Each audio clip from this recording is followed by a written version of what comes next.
Punjabi radio ਜੋ ਐਸੇ ਸੁਣ ਰਹੇ ਸਾਰੇ ਸਰੋਤਿਆਂ ਨੂੰ ਬਲਵਿੰਦਰ ਕੌਰ ਵੱਲੋਂ ਪਿਆਰ ਭਰੀ ਸਤਿ ਸ੍ਰੀ ਅਕਾਲ। ਤੇ ਜੀ ਸਰੋਤਿਓ, ਪ੍ਰੋਗਰਾਮ ਖਬਰ ਤੇ ਨਜ਼ਰ ਪ੍ਰੋਗਰਾਮ ਦੇ ਵਿੱਚ ਅੱਜ ਸਾਡੇ ਨਾਲ ਹੋਣਗੇ ਮੈਂਟੂ ਗੁਰਸਰੀਆ ਜੀ।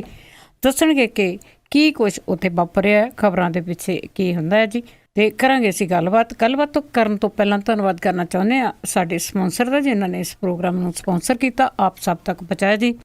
ਸਾਡੇ ਅੱਜ ਦੇ ਸਪਾਂਸਰ ਨੇ ਜੀ ਸੂਬੇਦਾਰ ਸੁਰਜੀਤ ਸਿੰਘ ਖੰਗੂਰਾ ਤੇ ਪਰਿਵਾਰ ਸੈਨੋਜੇ ਤੋਂ, ਖਾਲਸਾ ਇੰਸ਼ੋਰੈਂਸ ਏਜੰਸੀ ਸੈਨੋਜੇ ਤੋਂ, ਜੋ auto, home, life, health, taxi, truck, hotel, motel, farm, workers comp, restaurant ਦੀ ਇੰਸ਼ੋਰੈਂਸ ਕਰਦੇ ਨੇ। ਗੁਰਦੀਪ ਸਿੰਘ ਬਿਰਦੀ ਕਲੋਵਸ ਤੋਂ, ਇਸ਼ਾਨਜੀਤ ਸਿੰਘ ਕਲੋਟੀ ਤੇ ਪਰਿਵਾਰ, ਜੁਬਾ ਸਿਟੀ ਤੋਂ, ਸਤਨਾਮ ਸਿੰਘ ਸ਼ੇਰਗਿੱਲ ਤੇ ਪਰਿਵਾਰ, ਸਲਮਾ ਤੋਂ। ਬਹੁਤ ਬਹੁਤ ਇਹਨਾਂ ਦੇ ਧੰਨਵਾਦੀ, ਇਹਨਾਂ ਨੇ ਇਸ ਪ੍ਰੋਗਰਾਮ ਨੂੰ ਸਪਾਂਸਰ ਕੀਤਾ, ਆਪ ਸਭ ਤੱਕ ਪਹੁੰਚਾਇਆ ਜੀ। ਜੇ ਹੋਰ ਵੀ ਕਿਸੇ ਨੇ ਸਪਾਂਸਰ ਕਰਨਾ ਤਾਂ ਤੁਸੀਂ ਕਾਲ ਕਰ ਸਕਦੇ ਹੋ ਜੀ। ਤੇ ਹੁਣ ਸਾਡੇ ਨਾਲ ਜੁੜ ਚੁੱਕੇ ਨੇ ਜੀ ਮੈਂਟੂ ਗੁਰਸਰੀਆ ਜੀ। ਸਤਿ ਸ਼੍ਰੀ ਅਕਾਲ, ਸਵਾਗਤ ਹੈ ਜੀ। ਜੀ ਸ਼ੁਕਰੀਆ ਜੀ, ਸਾਰਿਆਂ ਨੂੰ ਸਤਿ ਸ਼੍ਰੀ ਅਕਾਲ। ਤੇ ਮੈਂਟੂ ਜੀ, ਸਭ ਤੋਂ ਪਹਿਲਾਂ ਆਪਾਂ ਗੱਲ ਕਰਦੇ ਹਾਂ ਰਾਜਨੀਤੀ ਦੀ। ਜਿਹੜੀ ਰਾਜਨੀਤੀ ਬੜੀ ਗਰਮਾਈ ਹੋਈ ਆ ਜਿਹੜਾ ਸਰਜੀਕਲ ਆਪਰੇਸ਼ਨ ਲੈ ਕੇ, ਤੇ ਮੋਦੀ ਨੇ ਕਿਹਾ ਕਿ ਕੁਝ ਲੋਕ ਇਸ ਦੇ ਉੱਤੇ ਰਾਜਨੀਤੀ ਕਰ ਰਹੇ ਆ ਤੇ ਮੰਗ ਕਰ ਰਹੇ ਆ ਕਿ ਸਰਜੀਕਲ ਆਪਰੇਸ਼ਨ ਦੇ ਸਬੂਤ ਦਿਓ। ਕੱਲ ਕੇਂਦਰੀ ਕੈਬਨਿਟ ਮੰਤਰੀ ਦੀ ਮੰਤਰਾਲੇ ਦੀ ਸਾਰੀ ਮੀਟਿੰਗ ਹੋਈ ਹੈ, ਉਹਦੀ ਪ੍ਰਧਾਨਗੀ ਨਰਿੰਦਰ ਮੋਦੀ ਨੇ ਕੀਤੀ। ਉਹਨੇ ਕੱਲ ਆਪਣੇ ਮੰਤਰੀਆਂ ਨੂੰ, ਆਪਣੇ ਜਿਹੜੇ ਉਹਨਾਂ ਦੇ ਆਪ ਖੁਦਰੇ ਲੋਕ ਆ ਪਾਰਟੀ ਦੇ, ਉਹਨਾਂ ਨੂੰ ਵੀ ਕਿਹਾ ਕਿ ਥੋੜਾ ਜਿਹਾ ਜ਼ਬਾਨ ਨੂੰ ਸੰਭਾਲੋ, ਉਹੋ ਜਿਹੀਆਂ ਗੱਲਾਂ ਨਾ ਕਰੋ ਹੋਛੀਆਂ ਜਿਹਦੇ ਨਾਲ ਨੁਕਸਾਨ ਹੋਵੇ ਪਾਰਟੀ ਦਾ ਵੀ, ਮੁਲਕ ਦਾ ਵੀ। ਇਸ ਕਰਕੇ ਥੋੜਾ ਜਿਹਾ ਆਪਣੇ ਆਪ ਤੇ ਜ਼ਾਬਤਾ ਕਾਇਮ ਕਰੋ। ਹਾਲਾਂਕਿ ਜਦੋਂ ਨਰਿੰਦਰ ਮੋਦੀ ਇਸ ਤਰ੍ਹਾਂ ਦੀਆਂ ਨਸੀਹਤਾਂ ਦਿੰਦਾ ਹੈ, ਉਹ ਕਹਿੰਦਾ ਹੈ ਕਿ ਰਾਜਨੀਤੀ ਚਮਕਾਉਣ ਲਈ ਕੁਝ ਲੋਕ ਸਬੂਤ ਮੰਗਦੇ ਪਏ ਆ। ਉਹਦਾ ਇਸ਼ਾਰਾ ਅਰਵਿੰਦ ਕੇਜਰੀਵਾਲ ਵਾਲਿਆ, ਜਿਵੇਂ ਕੱਲ ਸਰਸੇ ਵਾਲੇ ਨੇ ਵੀ ਕਹਿਤਾ ਸੀਗਾ ਕਿ ਜਦੋਂ ਅਗਲੀ ਵਾਰ ਤੁਸੀਂ ਇਹੋ ਜਿਹਾ ਆਪਰੇਸ਼ਨ ਕਰੋ ਤੇ ਇਹਨਾਂ ਬੰਦਿਆਂ ਨੂੰ ਨਾਲ ਲੈ ਜਾਇਆ ਕਰੋ। ਇਸ਼ਾਰਾ ਉਹਦਾ ਵੀ ਗੁੱਜਾ ਜਿਹੜਾ ਉਧਰ ਸੀ, ਨਰਿੰਦਰ ਮੋਦੀ ਦਾ ਵੀ ਇਸ਼ਾਰਾ ਗੁੱਜਾ ਉਧਰ ਹੀ ਹੈ। ਪਰ ਇਹ ਨਰਿੰਦਰ ਮੋਦੀ ਹੈ ਜਿਹੜਾ, ਉਹਦੀ ਰਾਜਨੀਤੀ ਦੀ ਤੇ ਆਪ ਵੱਡੇ ਵੱਡੇ ਵਿਸ਼ਲੇਸ਼ਕਾਂ ਨੂੰ ਸਮਝ ਨਹੀਂ ਲੱਗਦੀ ਕਿ ਕਿਸ ਤਰ੍ਹਾਂ ਦੀ ਕਰਦਾ ਹੈ। ਕਿਉਂਕਿ ਜਿਸ ਦਿਨ ਇਹ ਸਰਜੀਕਲ ਆਪਰੇਸ਼ਨ ਹੋਇਆ, ਅੱਜ ਦੇ ਦਿਨ ਹੀ ਭਾਰਤ ਦੇ ਵੀਰਵਾਰ ਇਹ ਆਪਰੇਸ਼ਨ ਅੰਜਾਮ ਦਿੱਤਾ ਗਿਆ। ਜਦੋਂ DGMO ਹਾਲੇ ਉੱਠ ਕੇ ਨਹੀਂ ਸੀ ਗਿਆ ਤੇ ਨਰਿੰਦਰ ਮੋਦੀ ਆਪ ਆਖਣ ਲੱਗ ਪਿਆ ਸੀ ਕਿ ਅਸੀਂ ਆਹ ਕੰਮ ਕਰ ਦਿੱਤਾ, ਸਾਡੇ ਕੋਲ ਸਬੂਤ ਹੈ, ਵਕਤ ਆਉਣ ਤੇ ਅਸੀਂ ਨਸ਼ਰ ਕਰ ਦਿਆਂਗੇ। ਕੀ ਲੋੜ ਸੀ ਕਹਿਣ ਦੀ। ਫਿਰ ਦੂਜੀ ਗੱਲ ਕਿ ਸਭ ਤੋਂ ਜਿਹੜਾ ਇਹਨਾਂ ਦਾ ਕਾਡਰ ਹੈ ਭਾਰਤੀ ਜਨਤਾ ਪਾਰਟੀ ਦਾ, ਸਭ ਤੋਂ ਜ਼ਿਆਦਾ ਰੌਲਾ ਉਹਨੇ ਪਾਇਆ, ਪਟਾਕੇ ਉਹਨੇ ਚਲਾ ਦਿੱਤੇ। ਇੱਥੋਂ ਤੱਕ ਕਿ ਯੂਪੀ ਦੇ ਵਿੱਚ ਪੋਸਟਰ ਵਾਰ ਸ਼ੁਰੂ ਹੋ ਗਈ ਹੈ। ਪੋਸਟਰ ਲਾਏ ਜਾ ਰਹੇ, ਵੱਡੇ ਵੱਡੇ ਬੈਨਰ ਭਾਰਤੀ ਫੌਜ ਦੇ ਬਣਾ ਕੇ ਕਿ ਅਸੀਂ ਮਾਰਿਆ, ਅਸੀਂ ਮਾਰਾਂਗੇ, ਇੱਕ ਸਿਰਫ ਤੇ ਸਿਰਫ ਚੋਣਾਂ 'ਚ ਲਾਭ ਲੈਣ ਲਈ। ਸੋ ਤੁਸੀਂ ਰਾਜਨੀਤੀ ਸਭ ਤੋਂ ਜ਼ਿਆਦਾ ਕਰਦੇ ਪਏ ਹੋ। ਲੋੜ ਆ ਕਿ ਰਾਜਨੀਤੀ ਤੁਸੀਂ ਆਪਣੀ ਬੰਦ ਕਰੋ। ਠੀਕ ਹੈ, ਅਰਵਿੰਦ ਕੇਜਰੀਵਾਲ ਨੇ ਜੋ ਸਵਾਲ ਕੀਤੇ, ਉਹਨਾਂ ਤੇ ਵੀ ਇੱਕ ਬਹਿਸ ਦਾ ਵੱਖਰਾ ਵਿਸ਼ਾ ਹੈ ਕਿ ਜਿਹੜਾ ਵੀ ਕੋਈ ਬੋਲਦਾ ਹੈ, ਜੇ ਕੋਈ ਸਵਾਲ ਕਰਦਾ ਹੈ, ਜਿਹਨੂੰ ਆਪਣੇ ਵਿਚਾਰਾਂ ਦੇ ਪ੍ਰਗਟਾਵੇ ਦੀ ਆਜ਼ਾਦੀ ਹੈ, ਜੇ ਕੋਈ ਕਿੰਤੂ ਕਰਦਾ ਉਸ ਆਜ਼ਾਦੀ ਦੇ ਬਿਨਾਂ ਤੇ ਉਹਨੂੰ ਇੱਕ ਤਰ੍ਹਾਂ ਨਾਲ ਕਹਿ ਲਈਏ ਮੀਡੀਆ ਦਾ ਇੱਕ ਹਿੱਸਾ ਹੈ, ਇੱਕ ਜਿਹੜਾ ਇਹਨਾਂ ਦਾ ਆਪਣਾ ਜਥਾ ਹੈ, ਜਿਹੜਾ ਰਾਸ਼ਟਰਵਾਦੀ ਅਖੌਤੀ ਰਾਸ਼ਟਰਵਾਦੀ ਜਥਾ ਹੈ, ਉਹ ਪੈ ਹੀ ਨਿਕਲਦਾ ਹੈ। ਸੋ ਇਹ ਵੀ ਵੇਖਣ ਦੀ ਜ਼ਰੂਰਤ ਹੈ ਕਿ ਵਿਚਾਰਾਂ ਦੀ ਸਪੇਸ ਇੱਥੇ ਕਿੰਨੀ ਕੁ ਬਚੀ ਹੈ ਸਾਡੇ, ਕਿ ਕੀ ਰਾਸ਼ਟਰਵਾਦ ਦੇ ਨਾਂ ਤੇ ਤੁਸੀਂ ਕਿਸੇ ਦਾ ਮੌਲਿਕ ਅਧਿਕਾਰ ਵੀ ਖੋਲੋਗੇ। ਦੂਜੀ ਗੱਲ, ਕੁਛ ਇਸ ਮਸਲੇ ਤੇ ਜਿਹੜੀ ਹੈ ਉਹ ਤਾਰੋਂ ਪਾਰ ਵੀ ਹੈ, ਉੱਥੇ ਵੀ ਰਾਜਨੀਤੀ ਕੁਛ ਇਸੇ ਤਰ੍ਹਾਂ ਦੀ ਹੋਣ ਡਈ ਆ। ਕੱਲ ਨਵਾਜ਼ ਸ਼ਰੀਫ ਨੇ ਬੁਰਹਾਨ ਵਾਨੀ ਨੂੰ ਇੱਕ ਵਾਰ ਫਿਰ ਹੀਰੋ ਦੱਸਿਆ, ਫਿਰ ਉਹਨੇ ਇਸ ਸਰਜੀਕਲ ਆਪਰੇਸ਼ਨ ਨੂੰ ਵੀ ਝੂਠਾ ਕਰਾਰ ਦਿੱਤਾ, ਤੇ ਨਾਲ ਉਹਨੇ ਇੱਕ ਗੱਲ ਹੋਰ ਕਹੀ, ਕਿਉਂਕਿ ਜਿਹੜੀ ਨਰਿੰਦਰ ਮੋਦੀ ਨੇ ਗੱਲ ਕਹੀ ਸੀ ਕਿ ਆਓ ਭੁੱਖ ਦੇ ਖਿਲਾਫ ਜੰਗ ਲੜੀਏ, ਤੇ ਉਹਨੇ ਆਖਿਆ ਕਿ ਜੇ ਭੁੱਖ ਦੇ ਖਿਲਾਫ ਜੰਗ ਲੜਨੀ ਹੈ ਤੇ ਇਹ ਜੰਗ ਹੈ ਜਿਹੜੀ ਖੇਤਾਂ ਤੇ ਟੈਂਕ ਚਾੜ ਕੇ ਨਹੀਂ ਲੜੀ ਜਾਣੀ, ਆਪਾਂ ਨੂੰ ਕਿਸੇ ਹੋਰ ਤਰੀਕੇ ਨਾਲ ਜੰਗ ਲੜਨੀ ਚਾਹੀਦੀ ਹੈ। ਸੋ ਨਵਾਜ਼ ਸ਼ਰੀਫ ਨੂੰ ਵੀ ਉੱਥੇ ਘੇਰਾ ਪਾਇਆ ਸੰਸਦ ਦੇ ਵਿੱਚ। ਕੱਲ ਦਾ ਜਿਹੜਾ ਇਜਲਾਸ ਸੀ, ਉਹਨਾਂ ਦਾ ਜਿਹੜਾ ਖੁਰਸ਼ੀਦ ਆ ਵਿਰੋਧੀ ਧਿਰ ਦਾ ਨੇਤਾ, ਉਹਨੇ ਚੰਗੀਆਂ ਤਰਜ਼ਾਂ ਕੱਸੀਆਂ। ਉਹਨੇ ਆਖਿਆ ਕਿ ਤਕਰੀਰ ਤੇ ਸਾਰੀ ਜਿਹੜੀ ਹੈ ਉਹ ਲਿਖੀ ਲਿਖਾਈ UN ਦੇ ਵਿੱਚ ਪੜ੍ਹ ਦਿੱਤੀ ਸਾਡੇ ਪ੍ਰਧਾਨ ਮੰਤਰੀ ਨੇ, ਪਰ ਇਹਦੇ ਚਿਹਰੇ ਤੇ ਜਿਹੜੇ ਹਾਵ ਭਾਵ ਤੇ ਜਿਹੜਾ ਤਣਾਅ ਸੀ, ਸਟ੍ਰੈਸ ਸੀਗਾ, ਉਹ ਸਾਫ਼ ਦਿਖਾਈ ਦਿੰਦਾ ਸੀਗਾ। ਨਵਾਜ਼ ਸ਼ਰੀਫ ਉਧਰ ਘਿਰਿਆ ਹੋਇਆ, ਇੱਧਰ ਭਾਰਤੀ ਜਨਤਾ ਪਾਰਟੀ ਘਿਰੀ ਹੋਈ ਹੈ। ਇਹਨਾਂ ਦੇ ਕੋਲ 90 ਮਿੰਟ ਦੀ ਰਿਕਾਰਡਿੰਗ ਦੱਸਦੇ ਆ ਕਿ ਮਿਲਟਰੀ ਦੀ ਆ ਗਈ ਹੈ, ਉਹਨਾਂ ਨੇ ਦੇ ਦਿੱਤੀ ਹੈ। ਪਰ ਇਹ ਹੁਣ ਜਨਤਕ ਕਰਨ ਜਾਂ ਨਾ ਕਰਨ, ਉਹ ਇਹਨਾਂ ਦੀ ਇੱਛਾ ਤੇ ਹੈ, ਤੇ ਇਹ ਕਰਨ ਜਾਂ ਨਾ ਕਰਨ, ਇਹਦੇ ਲਈ ਇਹ ਦੁਚਿੱਤੀ 'ਚ ਨੇ, ਦੁਬਿਧਾ 'ਚ ਨੇ। ਇਹਨਾਂ ਦਾ ਇੱਕ ਬਹੁਤ ਵੱਡਾ ਨੇਤਾ ਸੁਬਰਾਮਨੀਅਮ ਸਵਾਮੀ, ਉਹ ਕਹਿੰਦਾ ਕਿ ਕੁਝ ਹਿੱਸੇ, ਕੁਝ ਪਾਰਟਸ ਹੈ ਜਿਹੜੇ ਉਹ ਜਨਤਕ ਕਰ ਦੇਣੇ ਚਾਹੀਦੇ ਆ। ਇਸ ਤਰ੍ਹਾਂ ਦਾ ਸਾਰਾ ਕੁਝ ਹੈ ਜਿਹੜਾ ਨਿਕਲ ਕੇ ਆ ਰਿਹਾ ਸਾਹਮਣੇ। ਪਰ ਇਸੇ ਦਰਮਿਆਨ ਅੱਜ ਹੁਣੇ ਇੱਕ ਖਬਰ ਆਈ ਹੈ, ਉਹ ਇਹ ਆਈ ਹੈ ਕਿ ਹੰਦਵਾੜਾ ਦੇ ਨੇੜੇ ਇੱਕ ਹੋਰ ਮਿਲਟਰੀ ਕੈਂਪ ਤੇ ਅੱਜ ਤੜਕੇ ਅੱਤਵਾਦੀਆਂ ਨੇ ਹਮਲਾ ਕੀਤਾ ਹੈ। ਹਾਲਾਂਕਿ ਉਸ ਹਮਲੇ ਦੇ ਵਿੱਚ ਆਰਮੀ ਦਾ ਕੋਈ ਬਹੁਤਾ ਨੁਕਸਾਨ ਨਹੀਂ ਹੋਇਆ, ਬਲਕਿ ਜਿਹੜੇ 2 ਅੱਤਵਾਦੀ ਹਮਲਾਵਰ ਸਨ ਉਹ ਮਾਰੇ ਗਏ ਸੀਗੇ। ਸੋ ਰਾਜਨੀਤੀ ਹੈ ਜਿਹੜੀ ਉਹ ਪੂਰੀ ਜੰਮ ਕੇ ਹੋ ਰਹੀ ਹੈ ਇਸ ਮੁੱਦੇ ਤੇ। ਰਾਜਨੀਤੀ ਦੇ ਦਰਮਿਆਨ ਜਾਂ ਜਿਹੜੀਆਂ ਇਹ ਕੂਟਨੀਤੀਆਂ ਚੱਲਦੀਆਂ, ਇਸ ਦਰਮਿਆਨ ਨਾ ਤੇ ਕੋਈ ਤੀਜੀ ਧਿਰ ਹਾਲੇ ਤੱਕ ਪਹਿਲ ਕਰਦੀ ਨਜ਼ਰ ਆਉਂਦੀ ਹੈ ਜੋ ਦੋਨਾਂ ਮੁਲਕਾਂ ਨੂੰ ਵਿਚਰਾ ਕੇ, ਉਹਨਾਂ ਨੂੰ ਸਮਝਾ ਕੇ, ਵਰਚਾ ਕੇ ਉਹਨਾਂ ਨੂੰ ਇੱਕ ਮੰਚ ਤੇ ਲਿਆਵੇ। ਨਾ ਤੇ ਬਾਹਰੋਂ ਕੋਈ ਦੀਦਾ ਤੇ ਨਾ ਇਹਨਾਂ ਦੋ ਦੇਸ਼ਾਂ ਦੇ ਅੰਦਰੋਂ ਕੋਈ ਦੀਦਾ। ਹਰੇਕ ਬੰਦਾ ਹੈ ਜਿਹੜਾ, ਹਰੇਕ ਦੇਸ਼ ਦਾ ਜਿਹੜਾ ਸਿਆਸਤਦਾਨ ਹੈ, ਹਰੇਕ ਬੰਦਾ ਉਹ ਆਪੋ ਆਪਣੀ ਰਾਜਨੀਤੀ ਚਮਕਾਉਣ 'ਚ ਲੱਗਾ, ਚਾਹੇ ਉਹ ਭਾਰਤੀ ਜਨਤਾ ਪਾਰਟੀ ਦਾ ਇੱਧਰੋਂ ਹੋਵੇ, ਚਾਹੇ ਇੱਧਰੋਂ ਅਰਵਿੰਦ ਕੇਜਰੀਵਾਲ ਹੋਵੇ, ਕਾਂਗਰਸੀ ਅੱਡ, ਸਾਰੇ ਹੀ ਇਸ ਪਾਸੇ ਲੱਗੇ ਹੋਏ ਆ। ਦੂਜੇ ਪਾਸੇ ਉਧਰ ਵੀ ਇਮਰਾਨ ਖਾਨ ਵਰਗੇ ਜਿਹੜੇ ਵਿਰੋਧੀ ਧਿਰ ਦੇ ਨੇਤਾ, ਉਹ ਵੀ ਇਹੋ ਜਿਹੇ ਕੰਮ ਕਰਦੇ ਪਏ। ਉਹ ਆਪਣੇ ਹਿਸਾਬ ਕਿਤਾਬ ਦੇ ਨਾਲ ਚੱਲ ਰਹੇ, ਸਾਡੇ ਇੱਧਰ ਆਪਣੇ ਹਿਸਾਬ ਕਿਤਾਬ ਦੇ ਨਾਲ ਚੱਲਦੇ ਆ। ਸੋ ਦੋਨੇ ਦੇਸ਼ ਜਿਹੜੇ ਆ ਆਪੋ ਆਪਣੇ ਹਿਸਾਬ ਕਿਤਾਬ ਨਾਲ ਚੱਲਦੇ ਪਏ ਆ। ਪਰ ਹਿਸਾਬ ਕਿਤਾਬ ਹੈ ਜਿਹੜਾ ਸੁਖਾਵੇਂ ਮਾਹੌਲ ਵਾਲਾ, ਉਹ ਕਦੋਂ ਲੱਗੇਗਾ ਉਹਦੀ ਉਡੀਕ ਆ। ਬਿਲਕੁਲ ਜੀ, ਕੁਰਸੀ ਬਚਾਓ ਜੰਗ ਲੱਗਾ ਹੋਇਆ ਹੈ ਦੋਹੀਂ ਪਾਸੇ। ਤੇ ਅੱਗੇ ਆਪਾਂ ਹੋਰ ਇੱਕ ਨਵੀਆਂ ਤੋਂ ਨਵੀਆਂ ਗੱਲਾਂ ਹੋ ਰਹੀਆਂ ਜੀ। ਅਦਾਕਾਰ ਨਵਾਜ਼ੁਦੀਨ ਸਦੀਕੀ ਨੂੰ ਰਾਮਲੀਲਾ 'ਚੋਂ ਕੱਢਿਆ। ਨਵਾਜ਼ੁਦੀਨ ਸਦੀਕੀ ਬਹੁਤ ਪਾਏਦਾਰ ਅਦਾਕਾਰ ਹੈ ਇਸ ਸਮੇਂ, ਜਿਹੜੇ ਆਪਾਂ ਕਹਿ ਸਕਦੇ ਆ ਨਾ ਕਿ ਜੈਨੂਅਨ ਐਕਟਰ ਆ ਜਿਹੜੇ ਫਿਲਮ ਇੰਡਸਟਰੀ ਦੇ ਵਿੱਚ, ਉਹਨਾਂ ਦੇ ਵਿੱਚੋਂ ਇੱਕ ਆ। ਓਮਪੁਰੀ ਹੋਰਾਂ ਦੀ ਕੈਟਾਗਰੀ ਦੇ ਵਿੱਚੋਂ ਆਏ ਇਹ ਬਹੁਤ ਵਧੀਆ, ਬਹੁਤ ਐਕਟਰ ਵਧੀਆ। ਦੀ ਫਿਲਮ ਦਸ਼ਰਤ ਮਾਂਝੀ ਆਈ ਸੀ, ਉਹ ਜਿਹਨੇ ਪਹਾੜ ਪੁੱਟਿਆ ਸੀ, ਤੇ ਇਹਦੀ ਕਲਾ ਦਾ ਹੀ ਉਦੋਂ ਸਾਰੇ ਪਾਸੇ ਤੂਤੀ ਬੋਲੀ ਸੀ। ਇਹ ਅਸਲ ਦੇ ਵਿੱਚ ਯੂਪੀ ਦਾ ਰਹਿਣ ਵਾਲਾ, ਯੂਪੀ ਦੇ ਜ਼ਿਲ੍ਹਾ ਇੱਕ ਮੁਜ਼ੱਫਰਪੁਰ, ਉਹਦੇ ਨੇੜੇ ਇੱਕ ਇਹਦਾ ਪਿੰਡ ਹੈ ਬਰਹਾੜਾ, ਸ਼ਾਇਦ ਉਸ ਪਿੰਡ ਦਾ ਨਾਂ ਹੈ। ਤਾਂ ਉਸ ਪਿੰਡ ਦਾ ਰਹਿਣ ਵਾਲਾ, ਕਸਬੇ ਦਾ ਰਹਿਣ ਵਾਲਾ ਹੈ। ਬਹੁਤ ਗਰੀਬ ਸੀ, ਬੜਾ ਸਟਰਗਲ ਕੀਤਾ ਇਹਨੇ। ਅੰਤ ਨੂੰ ਇਹ ਫਿਲਮ ਇੰਡਸਟਰੀ ਦੇ ਵਿੱਚ ਆਪਣੀ ਪਹਿਚਾਣ ਸਥਾਪਿਤ ਕਰਨ 'ਚ ਕਾਮਯਾਬ ਰਿਹਾ। ਪਰ ਬੰਦਾ ਜ਼ਮੀਨ ਦੇ ਨਾਲ ਜੁੜਿਆ ਹੋਣ ਕਰਕੇ ਆਪਣੇ ਪਿੰਡ ਨੂੰ ਬਹੁਤ ਮੋਹ ਮੁਹੱਬਤ ਕਰਦਾ। ਤੇ ਜਦੋਂ ਖਾਸ ਤੌਰ ਤੇ ਇਹੋ ਜਿਹੇ ਤਿਉਹਾਰਾਂ ਦੀ ਰੁੱਤ ਹੁੰਦੀ ਹੈ ਜਾਂ ਕੋਈ ਹੋਰ ਦਿਨ ਤਿਉਹਾਰ ਆਉਂਦਾ, ਇਹ ਉੱਥੇ ਚਲਾ ਜਾਂਦਾ ਹੈ। ਉੱਥੇ ਕਿਉਂਕਿ ਛੋਟੇ ਮੋਟੇ ਰੋਲ ਪਹਿਲਾਂ ਵੀ ਕਰਦਾ ਰਿਹਾ, ਇਸ ਵਾਰੀ ਵੀ ਚਲਾ ਗਿਆ ਕਿ ਚਲੋ ਰਾਮਲੀਲਾ ਮੈਂ ਵੀ ਉਹਦੇ 'ਚ ਆਪਣਾ ਕੋਈ ਹਿੱਸਾ ਪਾਊਂਗਾ ਜਿਵੇਂ ਅੱਗੇ ਪਾਉਂਦਾ ਸੀ। ਪਰ ਇਸ ਵਾਰੀ ਐਨ ਮੌਕੇ ਤੇ ਜਦੋਂ ਇਹਨੇ ਸਟੇਜ ਤੇ ਪਰਫਾਰਮ ਕਰਨਾ ਸੀ, ਐਨ ਮੌਕੇ ਤੇ ਇਹਨੂੰ ਆਯੋਜਕਾਂ ਨੇ ਰੋਕ ਦਿੱਤਾ ਕਿ ਸਦੀਕੀ ਸਾਹਿਬ, ਤੁਹਾਡਾ ਇੱਥੇ ਆਉਣਾ, ਤੁਹਾਡਾ ਇੱਥੇ ਪਰਫਾਰਮ ਕਰਨਾ ਜਿਹੜਾ ਉਹ ਵਾਜਬ ਨਹੀਂ ਜਾਪਦਾ, ਉਹ ਹਾਲੇ ਖਤਰੇ ਤੋਂ ਖਾਲੀ ਨਹੀਂ ਜਾਪਦਾ, ਤੁਸੀਂ ਇਸ ਕਰਕੇ ਇਸ ਨੂੰ ਟਾਲ ਦਿਓ। ਨਵਾਜ਼ੁਦੀਨ ਸਦੀਕੀ ਵਿਚਾਰਾ ਹੌਕਾ ਜਿਹਾ ਭਰ ਕੇ ਬਹਿ ਗਿਆ। ਕੈਮਰਾਮੈਨ ਉਹਦੇ ਕੋਲ ਗਏ, ਪੱਤਰਕਾਰ ਉਹਦੇ ਕੋਲ ਗਏ, ਉਹਨੇ ਆਖਿਆ ਜੀ ਕੋਈ ਗੱਲ ਨਹੀਂ, ਮੈਂ ਤਾਂ 12 ਸਾਲ ਫਿਲਮ ਇੰਡਸਟਰੀ 'ਚ ਵੀ ਧੱਕੇ ਖਾਂਦਾ ਰਿਹਾ, ਮੈਨੂੰ ਕੋਈ ਕੰਮ ਨਹੀਂ ਸੀ ਦਿੰਦਾ, ਮੈਂ ਹਿੰਮਤ ਨਹੀਂ ਹਾਰੀ, ਮੈਂ ਉੱਥੇ ਵੀ ਕੰਮ ਲੈ ਲਿਆ, ਕੋਈ ਗੱਲ ਨਹੀਂ, ਕਹਿੰਦਾ ਇੱਥੇ ਵੀ ਮੈਂ ਅਗਲੇ ਸਾਲ ਕੰਮ ਲੈ ਲਾਂਗਾ। ਸੋ ਉਹ ਤੇ ਕੁਛ ਨਹੀਂ ਬੋਲਿਆ। ਪਰ ਉੱਥੋਂ ਦਾ ਜਿਹੜਾ ਮੁਜ਼ੱਫਰਪੁਰ ਦਾ ਜਿਹੜਾ ਹੈ, ਸ਼ਿਵ ਸੈਨਾ ਦਾ ਹੈਡ ਮੁਕੇਸ਼ ਕੁਮਾਰ ਹੈ ਸ਼ਾਇਦ ਉਹਦਾ ਨਾਮ, ਉਹ ਖੁੱਲ ਕੇ ਬੋਲਿਆ। ਉਹ ਕਹਿੰਦਾ ਕਿ ਅਸੀਂ ਇਹਨੂੰ ਤਾਂ ਨਹੀਂ ਇੱਥੇ ਭੂਮਿਕਾ ਅਦਾ ਕਰ ਦਿੱਤੀ ਕਿਉਂਕਿ ਇੱਕ ਤੇ ਇਹ ਮੁਸਲਮਾਨ ਹੈ, ਦੂਜਾ ਇਹਦਾ ਨਾਂ ਨਵਾਜ਼ੁਦੀਨ ਸਦੀਕੀ ਹੈ, ਤੀਜਾ ਹੈ ਕਿ ਸਾਡੀ ਹਿੰਦੂ ਇਹ ਸਟੇਜ ਤੇ ਨਹੀਂ ਚੜ੍ਹੇਗਾ। ਸੋ ਉਹਨਾਂ ਨੇ ਸਾਫ਼ ਹੀ ਕਰ ਦਿੱਤਾ ਕਿ ਅਸੀਂ ਇਹਨੂੰ ਮੁਸਲਮਾਨ ਤੇ ਇਹਦਾ ਨਾਂ ਨਵਾਜ਼ੁਦੀਨ ਸਦੀਕੀ ਹੋਣ ਕਰਕੇ ਇਹਨੂੰ ਸਟੇਜ ਤੇ ਚੜ੍ਹਨ ਤੋਂ ਮਨਾ ਕਰ ਦਿੱਤਾ। ਸੋ ਇਹ ਹੁਣ ਨਵੇਂ ਤਰ੍ਹਾਂ ਦੀ ਰਾਜਨੀਤੀ ਹੈ ਸਾਡੇ ਭਾਰਤ ਦੇ ਵਿੱਚ ਪਨਪ ਰਹੀ ਕਿ ਪਹਿਲਾਂ ਪਾਕਿਸਤਾਨੀ ਐਕਟਰਾਂ ਦਾ ਇਹਨਾਂ ਨੇ ਸ਼ਨੀ ਲਿਆਂਦਾ, ਹੁਣ ਆਪਣੇ ਕਲਾਕਾਰਾਂ ਦੇ ਪਿੱਛੇ ਪੈ ਗਏ ਆ। ਹੁਣ ਦੇਖੋ ਸ਼ਾਹਰੁਖ ਖਾਨ ਹੈ, ਮੁਸਲਮਾਨ ਹੈ, ਉਹ ਵੀ, ਉਹਦਾ ਪਿਓ ਸੀ ਜਿਹੜਾ ਉਹ ਫਰੀਡਮ ਫਾਈਟਰ ਸੀ, ਬਹੁਤ ਘੱਟ ਲੋਕਾਂ ਨੂੰ ਪਤਾ ਹੋਏਗਾ, ਤੇ ਉਹਦੇ ਪਿਓ ਨੇ ਪਾਕਿਸਤਾਨ 'ਚ ਰਹਿਣ ਦੀ ਥਾਂ ਤੇ ਭਾਰਤ ਨੂੰ ਚੁਣਿਆ ਸੀ। ਪਰ ਉਹਦੇ ਤੇ ਵੀ ਇਹੋ ਜਿਹੀਆਂ ਬਹੁਤ ਵਾਰੀ ਇਹੋ ਜਿਹੀਆਂ ਚੋਭਾਂ ਲੱਗੀਆਂ ਨੇ। ਸੋ ਉਹ ਵੀ ਬਹੁਤ ਵੱਖ-ਵੱਖ ਤਰ੍ਹਾਂ ਦੇ ਕਿਰਦਾਰ ਕਰਦਾ। ਸੋ ਕਲਾਕਾਰਾਂ ਨੂੰ ਜੇ ਅਸੀਂ ਵੰਡ ਲਿਆ, ਆਪਣੇ ਮੁਲਕ ਦੇ ਕਲਾਕਾਰਾਂ ਨੂੰ ਵੰਡ ਲਿਆ, ਪਾਕਿਸਤਾਨੀ ਤੇ ਚਲੋ ਠੀਕ ਹੈ, ਉਹਨਾਂ ਪ੍ਰਤੀ ਨਜ਼ਰੀਆ ਕੋਈ ਵੀ ਇਹਨਾਂ ਦਾ ਹੋ ਸਕਦਾ, ਜੇ ਆਪਣੇ ਕਲਾਕਾਰ ਪ੍ਰਤੀ ਇਹ ਏਡਾ ਤੰਗ ਦਿਲੀ ਵਾਲਾ ਨਜ਼ਰੀਆ ਰੱਖਣਗੇ ਤਾਂ ਮੇਰੇ ਹਿਸਾਬ ਦੇ ਨਾਲ ਫਿਰ ਜਿਹੜੀ ਅਨੇਕਤਾ ਦੇ ਵਿੱਚ ਏਕਤਾ, ਜਿਹੜੀ ਇੱਥੋਂ ਦੀ ਪਹਿਚਾਣ ਹੈ, ਵਿਲੱਖਣਤਾ ਹੈ ਇਸ ਮੁਲਕ ਦੀ, ਉਹ ਕਿਤੇ ਨਾ ਕਿਤੇ ਖਤਰੇ 'ਚ ਪੈ ਜਾਏਗੀ।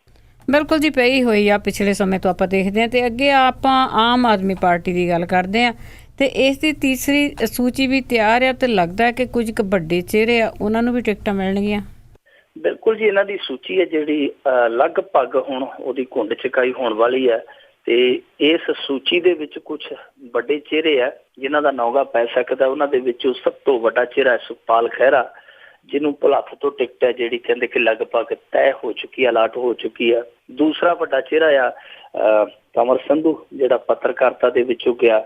ਉਹਨੂੰ ਦੱਸਦੇ ਕਿ ਖਰੜ ਤੋਂ ਜਿਹੜੀ ਹੈ ਟਿਕਟ ਦਿੱਤੀ ਜਾ ਰਹੀ ਹੈ। ਇਸੇ ਤਰ੍ਹਾਂ ਜਿਹੜਾ ਜਗਤਾਰ ਸੰਘੇੜਾ ਉਹਨੂੰ ਵੀ ਟਿਕਟ ਮਿਲਣ ਦੀ ਸੰਭਾਵਨਾ ਹੈ, ਜਿਹੜਾ ਇਸ ਸਮੇਂ ਮੇਰੇ ਖਿਆਲ ਦੇ ਨਾਲ ਇਹਨਾਂ ਦੇ NRI ਵਿੰਗ ਦਾ ਮੁਖੀ ਹੈ। ਇੱਕ CD ਕੰਬੋਜ ਨੇ, ਪਹਿਲਾਂ ਕਾਂਗਰਸ 'ਚ ਹੋਇਆ ਕਰਦੇ ਸਨ, ਬੜੇ ਅੱਛੇ ਬੁਲਾਰੇ ਆ।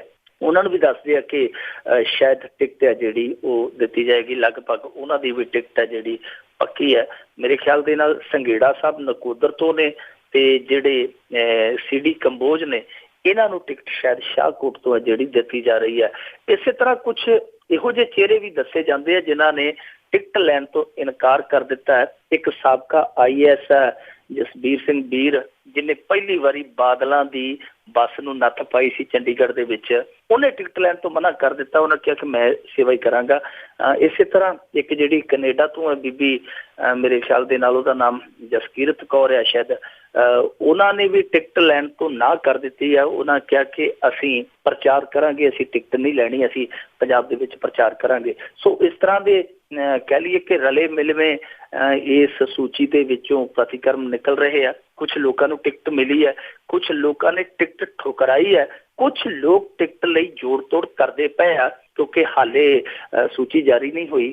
ਕੋਈ ਆਪਣਾ ਨਾਂ ਪਾਉਣ ਤੇ ਦੂਜੇ ਦਾ ਕਢਾਉਣ ਦੇ ਵਿੱਚ ਲਾ ਰਿਹਾ ਜ਼ੋਰ ਅੱਡੀ ਚੋਟੀ ਦਾ। ਪਰ ਇਸ ਸਭ ਦੇ ਵਿੱਚ ਇੱਕ ਹੋਰ ਨਾਂ ਆ ਜਿਹੜਾ ਗੁਰਵਿੰਦਰ ਕੰਗ, ਜਿਹੜੇ ਮੂਲ ਤੌਰ ਤੇ ਮੇਰੇ ਖਿਆਲ ਦੇ ਨਾਲ ਫਿਰੋਜ਼ਪੁਰ ਤੋਂ ਆਉਂਦੇ ਨੇ, ਪਰ ਉਹਨਾਂ ਨੂੰ ਕਹਿੰਦੇ ਆ ਕਿ ਕੁਝ ਲੋਕ ਬਾਘਾ ਪੁਰਾਣਾ ਤੋਂ ਟਿਕਟ ਦਿਵਾਉਣ ਲਈ ਬੜੇ ਕਾਲੇ ਪੈ ਖਲੋਤੇ ਆ। ਉੱਥੇ ਇੱਕ ਵਿਵਾਦ ਹੈ ਜਿਹੜਾ ਉੱਠਦਾ ਪਿਆ ਸੋਸ਼ਲ ਮੀਡੀਆ ਤੇ ਆਮ ਆਦਮੀ ਪਾਰਟੀ ਦੇ ਵਲੰਟੀਅਰਸ ਦੇ ਵਿੱਚ। ਇਹ ਪਹਿਲਾਂ ਹੀ ਉੱਠ ਚੁੱਕਿਆ। ਹੁਣ ਦੱਸਦੇ ਕਿ ਪਾਰਟੀ ਦੇ ਅੰਦਰੂਨੀ ਹਲਕਿਆਂ ਦੇ ਵਿੱਚ ਵੀ ਇਹ ਚਰਚਾ ਹੈ ਕਿ ਗੁਰਵਿੰਦਰ ਸਿੰਘ ਕੰਗ ਨੂੰ ਪੈਰਾਸ਼ੂਟ ਰਾਹੀਂ ਇੱਥੇ ਲਿਆਂਦਾ ਜਾ ਰਿਹਾ ਬਾਘਾ ਪੁਰਾਣਾ ਦੇ ਵਿੱਚ। ਉਹਦਾ ਵਿਰੋਧ ਹੈ, ਉਹਦੇ ਤੇ ਹਾਲੇ ਥੋੜਾ ਜਿਹਾ ਇਹ ਦੁਚਿੱਤੀ 'ਚ ਨੇ, ਦੁਬਿਧਾ 'ਚ ਨੇ। ਦੱਸਦੇ ਆ ਕਿ ਇਹ ਜਿਹੜੀ ਸੂਚੀ ਹੈ 36 ਦੇ ਕਰੀਬ, ਲਗਭਗ 3 ਦਰਜਨ ਉਮੀਦਵਾਰਾਂ ਦੀ ਟਿਕਟ ਦੀ ਹੋਏਗੀ। 36 ਜਣਿਆਂ ਦੀ ਇਹ ਸੂਚੀ ਹੋਏਗੀ। ਇਹਦੇ ਵਿੱਚ ਕੁਝ ਦਲਿਤ ਚਿਹਰੇ ਵੀ ਇਹਨਾਂ ਨੇ ਸ਼ਾਮਲ ਕੀਤੇ, ਕੁਝ ਵੱਡੇ ਚਿਹਰੇ ਵੀ ਸ਼ਾਮਲ ਕੀਤੇ ਆ। ਕੁੱਲ ਰਲਾ ਮਿਲਾ ਕੇ ਕੋਸ਼ਿਸ਼ ਕੀਤੀ ਹੈ ਕਿ ਅੱਗੇ ਜਿਵੇਂ ਰਫੜ ਪਿਆ ਸੀ ਪਹਿਲੀ ਸੂਚੀ ਵੇਲੇ ਖਾਸ ਤੌਰ ਤੇ ਵੱਡਾ, ਕਿ ਉਹੋ ਜਿਹਾ ਰਫੜ ਦੁਬਾਰਾ ਨਾ ਪਵੇ ਔਰ ਟਿਕਟ ਤੋਂ ਬਗਾਵਤ ਵੀ ਨਾ ਹੋਵੇ। ਇਸ ਕਰਕੇ ਰਲਵੀਂ ਮਿਲਵੀਂ ਜੀ ਇਹ ਸੂਚੀ ਤਿਆਰ ਕੀਤੀ ਹੈ।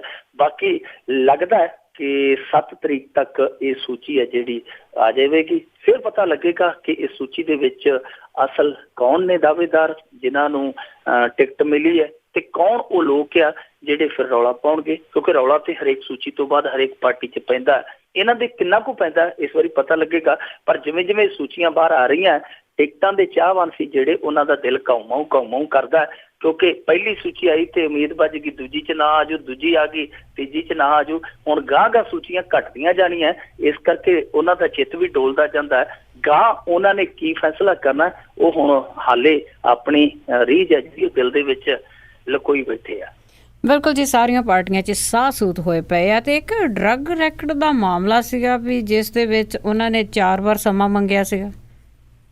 ਇਹ ਡਰੱਗ ਰੈਕਟ ਉਹੀ ਹੈ ਜੀ ਜਿਹੜਾ ਪੰਜਾਬ ਨੂੰ ਭਾਰਤ ਦੇ ਵਿੱਚ ਹੀ ਪ੍ਰਸਿੱਧ ਕਰ ਗਿਆ ਸੀ। ਭੋਲੇ ਹੋਰਾਂ ਵਾਲਾ ਡਰੱਗ ਰੈਕਟ ਸੀਗਾ ਕਿਉਂਕਿ ਉਸ ਸਮੇਂ ਇਹਦੀ ਰਿਕਵਰੀ ਸੀ ਜਿਹੜੀ ਉਹ ਭਾਰਤ ਦੇ ਵਿੱਚ ਸਭ ਤੋਂ ਵੱਡੀ ਨਸ਼ਿਆਂ ਦੀ ਜਿਹੜੀ ਰਿਕਵਰੀ ਦੱਸੀ ਜਾਂਦੀ ਸੀ ਕਿ ਇਹਦੀ ਕੀਮਤ ਹੈ ਜਿਹੜੀ ਉਹ ਹੁਣ ਤੱਕ ਦੇ ਭਾਰਤ ਦੇ ਫੜੇ ਗਏ ਨਸ਼ਿਆਂ ਦੇ ਵਿੱਚ ਸਭ ਤੋਂ ਵੱਡੀ ਹੈ। ਪਰ ਉਹਨੂੰ ਲੈ ਕੇ ਵੀ ਇੱਕ ਵਾਦ ਅਪਵਾਦ ਚੱਲ ਪਿਆ ਸੀ ਕਿ ਪੁਲਿਸ ਹੈ ਜਿਹੜੀ ਵਧਾ ਚੜਾ ਕੇ ਕੀਮਤ ਦੱਸਦੀ ਹੈ। ਖੈਰ ਉਸ ਵਾਦ ਅਪਵਾਦ ਨੂੰ ਪਿੱਛੇ ਛੱਡਦੇ ਹੋਏ ਆਪਾਂ ਇਸ ਮੁੱਦੇ ਤੇ ਗੱਲ ਕਰਦੇ ਹਾਂ ਕਿ ਹਾਈ ਕੋਰਟ ਦੇ ਵਿੱਚ 4 ਵਾਰੀ ਇਹਨਾਂ ਨੇ ਸਮਾਂ ਮੰਗਿਆ। SIT ਜਿਹੜੀ ਬਣੀ ਸੀ ਇਸ ਮੁੱਦੇ ਤੇ 4 ਵਾਰੀ ਇਹਨਾਂ ਨੇ ਸਮਾਂ ਮੰਗਿਆ, ਪਰ 4 ਵਾਰ ਇਹ ਨਾਕਾਮਯਾਬ ਰਹੇ ਆ ਰਿਪੋਰਟ ਦਾਖਲ ਕਰਨ ਦੇ ਵਿੱਚ। ਪਹਿਲਾ ਸਮਾਂ ਮੰਗਿਆ ਗਿਆ ਸੀ ਕਿ 31 ਦਸੰਬਰ 2015 ਤੱਕ ਅਸੀਂ ਰਿਪੋਰਟ ਦੇ ਦਿਆਂਗੇ। ਫਿਰ ਉਸ ਤੋਂ ਬਾਅਦ ਇਹਨਾਂ ਨੇ ਸਮਾਂ ਲੈ ਲਿਆ ਜੀ 31 ਮਾਰਚ 2016 16 ਤੱਕ ਸਮਾਂ ਦਿਓ ਸਾਨੂੰ, ਅਸੀਂ ਰਿਪੋਰਟ ਦਾਖਲ ਕਰ ਦਿਆਂਗੇ। ਫਿਰ ਉਹ ਤਰੀਕ ਹੈ ਜਿਹੜੀ ਵੱਧ ਕੇ ਉਹ 30 ਜੂਨ ਤੱਕ ਹੋ ਗਈ। 30 ਜੂਨ ਤੋਂ ਬਾਅਦ ਫਿਰ ਸੀ ਜਿਹੜਾ ਉਹ ਸਮਾਂ 2 ਸਤੰਬਰ ਤੱਕ ਲੈ ਲਿਆ ਗਿਆ। 2 ਸਤੰਬਰ ਤੋਂ ਵੀ ਇਹ ਰਿਪੋਰਟ ਹੈ ਜਿਹੜੀ ਦਾਖਲ ਨਹੀਂ ਹੋ ਸਕੀ, ਇਸ ਕਰਕੇ ਸਮਾਂ ਫਿਰ 15 ਸਤੰਬਰ ਤੱਕ ਵਧਾਇਆ ਗਿਆ। 15 ਸਤੰਬਰ ਨੂੰ ਵੀ ਦੱਸਦੇ ਆ ਰਿਪੋਰਟ ਹੈ ਜਿਹੜੀ ਉਹ ਦਾਖਲ ਨਹੀਂ ਕੀਤੀ ਗਈ। ਹਾਲਾਂਕਿ ਜਿਹੜਾ SIT ਦਾ ਮੁਖੀ ਹੈ, ਇਸ SIT ਦਾ ਨਗੇਸ਼ਵਰ ਰਾਓ, ਉਹ ਕਹਿੰਦਾ ਕਿ ਰਿਪੋਰਟ ਤਿਆਰ ਹੈ, ਬਸ ਅਸੀਂ ਹੁਣ ਤਰੀਕ ਜਿਹੜੀ ਹੈ ਉਹ ਪਤਾ ਕਰਦੇ ਪਏ ਕਿ ਅਗਲੀ ਕੋਰਟ 'ਚ ਤਰੀਕ ਕਿੰਨੀ ਹੈ, ਅਸੀਂ ਉਸ ਤਰੀਕ ਤੇ ਜਾ ਕੇ ਰਿਪੋਰਟ ਜਿਹੜੀ ਦਾਖਲ ਕਰ ਦਿਆਂਗੇ। ਪਰ ਅੰਦਰੂਨੀ ਸੂਤਰ ਕੁਝ ਹੋਰ ਹੀ ਦੱਸਦੇ ਆ। ਉਹ ਦੱਸਦੇ ਆ ਕਿ ਇਹ ਰਿਪੋਰਟ ਜਿਹੜੀ ਇਹਨਾਂ ਨੇ ਤਿਆਰ ਕੀਤੀ ਹੈ ਤੇ ਜਿਹੜੀ ਪਹਿਲਾਂ ਤਿਆਰ ਕੀਤੀ ਕਹਾਣੀ ਹੈ ਉਹ ਇਹਨਾਂ ਨੂੰ ਕਿਤੇ ਆਪ ਹੀ ਫਸਾਉਂਦੀ ਹੈ। ਅਸਲ ਦੇ ਵਿੱਚ ਜਦੋਂ ਦੱਸਦੇ ਆ ਕਿ ਅਨੂਪ ਕਾਹਲੋਂ ਨੂੰ ਗ੍ਰਿਫਤਾਰ ਕੀਤਾ ਸੀਗਾ 3 ਮਾਰਚ 2013 ਨੂੰ, ਨਾਲ ਉਹਦੇ ਕੁਲਵਿੰਦਰ ਸਿੰਘ ਰੌਕੀ ਵੀ ਸੀਗਾ। ਇਹਨਾਂ ਦੀ ਜਿਹੜੀ ਲੋਕੇਸ਼ਨ ਵਿਖਾਈ ਗਈ ਸੀਗੀ ਉਹ ਵਿਖਾਈ ਗਈ ਸੀਗੀ ਫਤਿਹਗੜ੍ਹ ਸਾਹਿਬ ਦੇ ਇੱਕ ਪਿੰਡ ਦੀ। ਸੋ ਇਹ ਬਾਅਦ ਦੇ ਵਿੱਚ ਜੋ ਇਹਨਾਂ ਨੇ ਰਿਕਾਰਡ ਪੇਸ਼ ਕੀਤਾ ਕਿ ਲਿੰਕ ਬਣਾਉਣ ਲਈ ਇੱਕ ਬਾਕਸਰ ਦੇ ਨਾਲ ਕਿ ਇਹਦਾ ਰਾਮ ਸਿੰਘ ਦੇ ਨਾਲ ਲਿੰਕ ਆ, ਜਿਹੜੀ ਉਹ ਰਿਕਾਰਡਿੰਗ ਪੇਸ਼ ਕੀਤੀ ਹੈ ਉਹਦੇ ਵਿੱਚ ਉਹਨਾਂ ਦੀ ਜਿਹੜੀ ਲੋਕੇਸ਼ਨ ਆਉਂਦੀ ਹੈ ਉਹ ਆਉਂਦੀ ਹੈ CIA ਸਟਾਫ ਦੀ, ਫਤਿਹਗੜ੍ਹ CIA ਸਟਾਫ ਦੀ ਆਉਂਦੀ ਹੈ।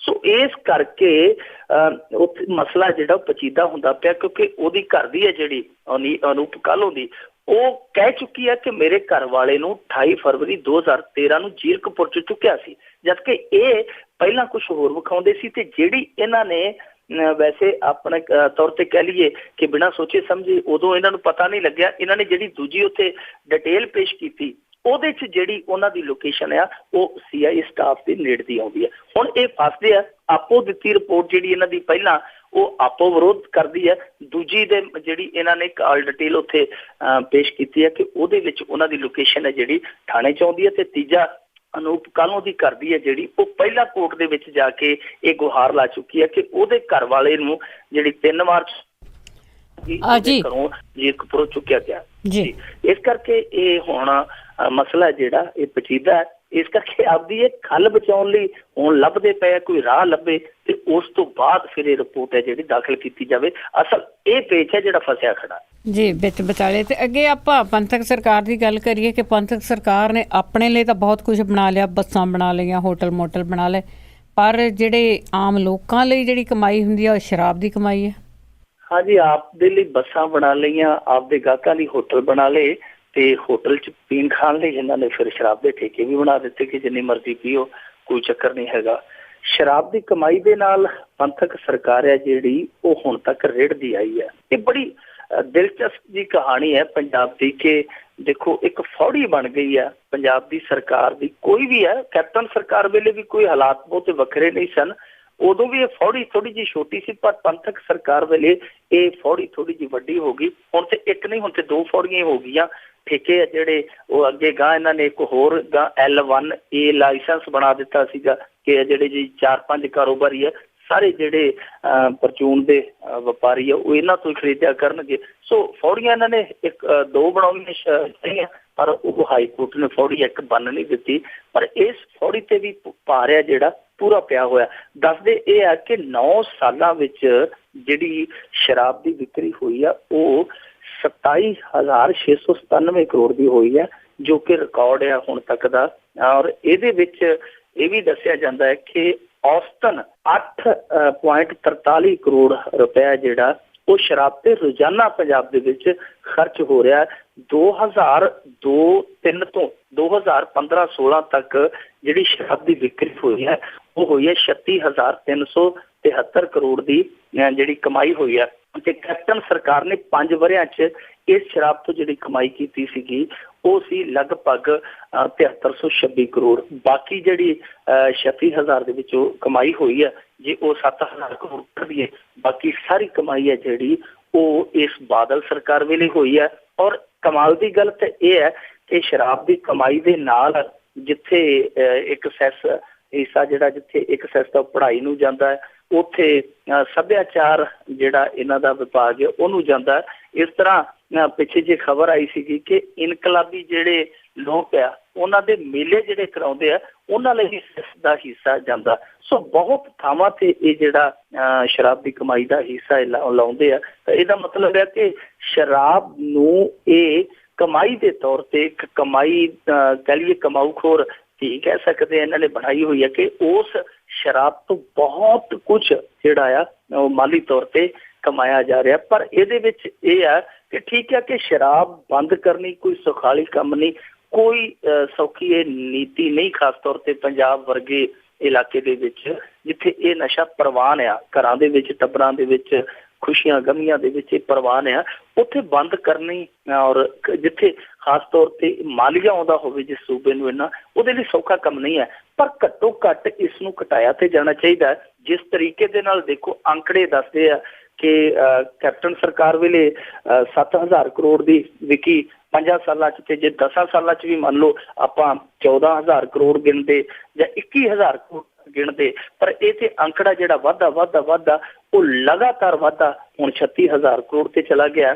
8 ਕਰੋੜ ਦੀ ਜਿਹੜਾ ਸੂਬਾ ਦਿਨ 'ਚ ਇੱਕ ਦਿਨ 'ਚ ਸ਼ਰਾਬ ਪੀਂਦਾ, ਉਹਦੀ ਆਰਥਿਕਤਾ ਵੇਖੋ ਕਿਹੜੇ ਪਾਸੇ ਜਾਂਦੀ ਹੈ। ਤੇ ਫਿਰ ਉਸ ਸੂਬੇ ਲਈ ਆਰਥਿਕ ਇਹ ਬਹੁਤ ਜ਼ਿਆਦਾ ਖੋਰਾ ਹੈ ਜਿਸ ਸੂਬੇ ਦੇ ਪਹਿਲਾਂ ਹੀ ਸਿਰ ਤੇ ਕਈ ਤਰ੍ਹਾਂ ਦੇ ਸੰਕਟ ਜਾਂ ਕ੍ਰਾਈਸਿਸ ਹੈ ਜਿਹੜੇ ਉਹ ਮੰਡਰਾਉਂਦੇ ਪਏ, ਖਾਸ ਤੌਰ ਤੇ ਕਿਸਾਨੀ ਸੰਕਟ। ਇਸ ਕਰਕੇ ਸਰਕਾਰ ਨੂੰ ਠੀਕ ਹੈ ਕਿ ਬੰਦ ਕਰਨਾ ਤੇ ਨਹੀਂ ਆਪਾਂ ਕਹਿ ਸਕਦੇ ਕਿ ਯਕਦਮ ਬੰਦ ਕਰ ਦੇਣ, ਪਰ ਹੌਲੀ ਹੌਲੀ ਘੱਟੋ ਘੱਟ ਉਹਨਾਂ ਦੀ ਸਿਹਤ ਤੇ ਖਰਾਬ ਹੁੰਦੀ ਅਰਥ ਵਿਵਸਥਾ ਦੇ ਮੱਦੇ ਨਜ਼ਰ ਇਹ ਕੋਟੇ ਤੇ ਘਟਾਉਣੇ ਚਾਹੀਦੇ ਆ। ਇਸ ਤਰ੍ਹਾਂ ਦੀ ਕੋਈ ਕਵਾਇਤਿਸ਼ ਆਰੰਭਣੀ ਚਾਹੀਦੀ ਹੈ ਜੀ। ਤੇ ਜੇ ਜੀ ਆਪਾਂ ਅਗਲੀ ਗੱਲ ਕਰਦੇ ਆ ਜਿਹੜੀਆਂ ਯਾਤਰਾ ਆ, ਕੋਈ ਧਾਰਮਿਕ ਯਾਤਰਾ ਆ ਜਾਂ ਸੰਗਤ ਦਰਸ਼ਨ ਹੈ, ਉਸ ਤੋਂ ਬਾਅਦ ਜੀ ਹੁਣ ਜਿਹੜੀ ਮਜੀਠੀਆ ਦੀ ਅਗਵਾਈ ਦੇ ਵਿੱਚ ਅਕਾਲੀ ਦਲ ਨੇ ਤਿਰੰਗਾ ਯਾਤਰਾ ਕੱਢੀ ਹੈ। ਯਾਤਰਾਵਾਂ ਦਾ ਦੌਰ ਆ, ਯਾਤਰਾਵਾਂ ਦੀ ਰੁੱਤ ਆ।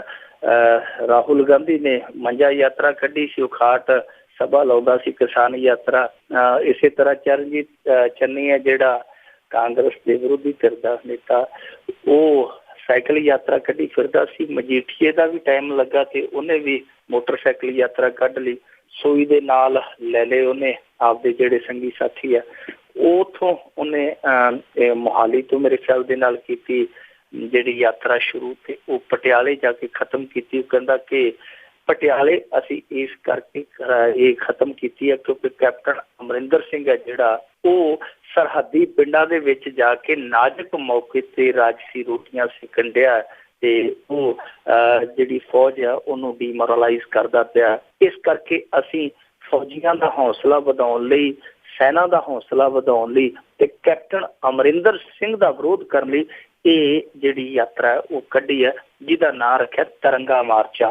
ਤਿਰੰਗਾ ਮਾਰਚ ਜਿਹੜੀ ਇਹਨਾਂ ਨੇ ਯਾਤਰਾ ਕੱਢੀ ਹੈ, ਉਹਦੇ ਵਿੱਚ ਕੱਲ ਇਹਨਾਂ ਦੀ ਫੋਟੋ ਵੀ ਸਾਹਮਣੇ ਆਈ ਉੱਥੇ ਮੋਹਾਲੀ ਤੋਂ, ਪਰ ਫਿਰ ਵੀ ਚੰਗਾ ਹਜ਼ੂਮ ਲੈ ਕੇ ਮਜੀਠੀਆ ਸਾਹਿਬ ਜਿਹੜੇ ਆ ਉਹ ਪਟਿਆਲੇ ਬਾਗਾਂ ਦਾ ਸ਼ਹਿਰ ਆ ਜਿਹੜਾ ਉੱਥੇ ਗਏ ਆ। ਪਰ ਇਹ ਪਤਾ ਨਹੀਂ ਕਿਸ ਤਰ੍ਹਾਂ ਦਾ ਹੌਸਲਾ ਵਧਾਉਣ ਡਏ ਆ ਕਿ ਬਾਰਡਰ ਤੇ ਮੋਹਾਲੀ ਤੋਂ ਬਹੁਤ ਦੂਰ ਆ ਤੇ ਉੱਥੇ ਦੀ ਯਾਤਰਾ ਜਿਹੜੀ ਉੱਥੇ ਕਿਵੇਂ ਪਹੁੰਚ ਜਾਏਗੀ ਸਮਝ ਤੋਂ ਬਾਹਰ ਆ। ਰਾਜਸੀ ਰੋਟੀਆਂ ਵੈਸੇ ਇਹਨੂੰ ਵੀ ਸਿੱਖਣੀਆਂ ਆਖ ਸਕਦੇ ਆ ਕਿ ਬਾਰਡਰ ਕਿਤੇ ਆ ਤੇ ਮਜੀਠੀਏ ਦੀ ਯਾਤਰਾ ਕਿਤੇ। ਦੂਜਾ ਇਹ ਹੈ ਕਿ ਬਾਰਡਰ ਤੇ ਰਾਜਸੀ ਰੋਟੀਆਂ ਸਿੱਖਣ ਤੇ ਸਰਦਾਰ ਪ੍ਰਕਾਸ਼ ਸਿੰਘ ਬਾਦਲ ਵੀ ਤੁਰੇ ਫਿਰਦੇ ਸਨ। ਉਹਦੇ ਉੱਤੇ ਜਾ ਕੇ ਇੱਥੋਂ ਤੱਕ ਕਹਿ ਸਨ ਕਿ ਜੀ ਕੇਂਦਰ ਦਾ ਅਲਰਟ ਹੈ, ਇਹ ਜਦ ਕਿ BSF ਕਹਿੰਦੀ ਜੀ ਕਿ ਨਹੀਂ, ਅਸੀਂ ਤਾਂ ਕੋਈ ਇਹੋ ਜਿਹੀ ਹਦਾਇਤ ਹੀ ਨਹੀਂ ਜਾਰੀ ਕੀਤੀ। ਉੱਥੇ ਤੇ ਇਹਨਾਂ ਨੇ ਸੰਗਤ ਦਰਸ਼ਨ ਵਰਗਾ ਪ੍ਰੋਗਰਾਮ ਬਣਾ ਲਿਆ, ਉੱਥੇ ਤੇ ਜਾ ਕੇ ਇਹਨਾਂ ਨੇ ਰਾਜਸੀ ਰੈਲੀਆਂ ਕਰ ਦਿੱਤੀਆਂ, ਨਾਅਰੇਬਾਜ਼ੀ ਅਕਾਲੀ ਦਲ ਜਿੰਦਾਬਾਦ, ਫਲਾਣਾ ਜਿੰਦਾਬਾਦ। ਤੋ ਇਹ ਆਪਦਾ ਜਿਹੜਾ ਆ ਉਹ ਨਹੀਂ ਦੇਖਦੇ ਕਿ ਸਾਡੇ ਮੰਜੇ ਥੱਲੇ ਕੀ ਹੈ। ਦੂਜੇ ਪਾਸੇ ਜੇ ਗੱਲ ਕਰੀਏ ਕਿ ਇਹ ਬਿਕਰਮਜੀਤ ਸਿੰਘ ਮਜੀਠੀਆ ਹੋਰੀ ਉਹੀ ਇਨਸਾਨ ਆ ਜਿਨ੍ਹਾਂ ਨੇ ਕਦੇ BSF ਦੇ ਖਿਲਾਫ ਧਰਨੇ ਲਾਏ ਸੀ। ਉਸ ਦਿਨ ਇਹ ਕੀ ਕਰਨ ਗਏ ਸੀ? ਉੱਥੇ ਉਹਨਾਂ ਨੂੰ ਹੌਸਲਾ ਬਣਾਉਣ ਗਏ ਸੀ ਜਾਂ ਉਹਨਾਂ ਦਾ ਹੌਸਲਾ ਤੋੜਨ ਗਏ ਸੀ? ਇਹਨਾਂ ਨੂੰ ਸੋਚਣਾ ਚਾਹੀਦਾ ਥੋੜਾ ਬਹੁਤਾ। ਇਸ ਤਰ੍ਹਾਂ ਦੀ ਦੋਗਲੀ ਰਾਜਨੀਤੀ ਔਰ ਵਕਤੀ ਰਾਜਨੀਤੀ ਜਿਹਨੂੰ ਕਹਿ ਲਈਏ ਕਿ ਜਦੋਂ ਵਕਤ ਆਉਂਦਾ ਕਿਸੇ ਚੀਜ਼ ਦਾ ਉਹੋ ਜਿਹਾ ਉਲਾਰ ਕਰ ਲੈਣਾ, ਇਹ ਰਾਜਨੀਤੀ ਸ਼ੋਭਦੀ ਨਹੀਂ, ਖਾਸ ਤੌਰ ਤੇ ਇਹਨਾਂ ਰਵਾਇਤੀ ਸਿਆਸੀ ਸੰਗਠਨਾਂ ਨੂੰ। ਔਰ ਦੂਜੀ ਗੱਲ ਮੇਰੇ ਖਿਆਲ ਦੇ ਨਾਲ ਮਜੀਠੀਆ ਸਾਹਿਬ ਨੂੰ ਪਟਿਆਲੇ ਤੱਕ ਤਿਰੰਗਾ ਮਾਰਚ ਯਾਤਰਾ ਕੱਢਣ ਦੀ ਥਾਂ ਤੇ ਇਹਨਾਂ ਨੂੰ ਤੇ ਧੰਨਵਾਦ ਯਾਤਰਾ ਕੱਢਣੀ ਚਾਹੀਦੀ ਹੈ, ਕਿਉਂਕਿ ਜਦੋਂ ਫਸਿਆ ਪਿਆ ਸੀ ਵਿਕਰਮਜੀਤ ਮਜੀਠੀਆ ਨੱਕ ਤੱਕ। ਉਸ ਸਮੇਂ ਕੈਪਟਨ ਅਮਰਿੰਦਰ ਸਿੰਘ ਨੇ ਆਖਿਆ ਸੀ ਕੋਈ ਲੋੜ ਨਹੀਂ CBI ਦੀ, ਪੰਜਾਬ ਪੁਲਿਸ ਵਧੀਆ।